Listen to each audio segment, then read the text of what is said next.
Naitwa Josephat Jackson Bududu, askofu msaidizi wa Jimbo Kuu Katoliki la Tabora, Tanzania. Mimi ni mara yangu ya kwanza kabisa kushiriki mkutano huu wa MESEA, na nimefurahi kushiriki mkutano huu kwa sababu ya kukutana na watu wengi, kukuza mahusiano, lakini pia kwa sababu ya yale niliyojifunza.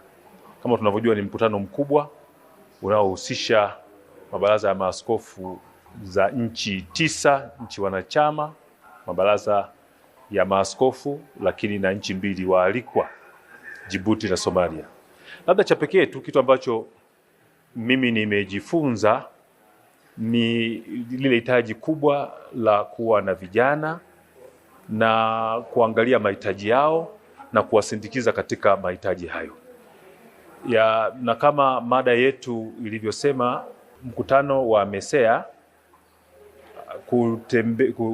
kutembea na vijana katika hali ya kisinodi au mwelekeo wa kisinodi na kutengeneza madaraja ya umoja, matumaini, haki na uongozi bora.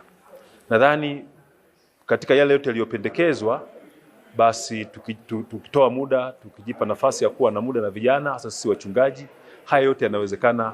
Mwisho tunaweza kupata vijana ambao watakuja kuwa viongozi bora. Kumbe kuna mapendekezo mengi ambayo yametolewa, lakini kwa vijana hasa kitu ambacho nimejifunza na ningeweza kuwaasa, kati ya yale walioyaleta kwetu, waliomba pia kwamba tujipe pamoja na kujipa nafasi kuwa pamoja nao, lakini vile vile walizungumza juu ya hali ya kiuchumi, matatizo ya kiuchumi walionayo, ambapo katika mkutano huu kumekuwa na ushauri mwingi. Mmoja wa ushauri uliotolewa katika mkutano wetu huu ni kule kutambua kwamba kumbe fursa zipo mahali popote, hata katika majimbo yetu na nyumbani kwetu, katika parokia zetu, basi kuna fursa.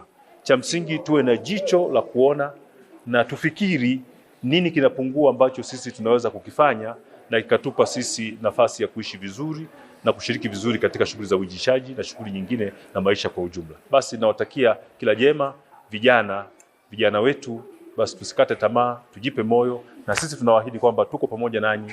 Na mimi mwenyewe kwa sababu ya mkutano huu, nitakaporudi jimboni, nitaona nini kati ya mengi ambayo tumeshauriwa ninaweza kufanya kushirikiana na vijana kwa ajili ya kazi hii ya uinjilishaji, lakini pia kwa ajili ya kuboresha maisha yao.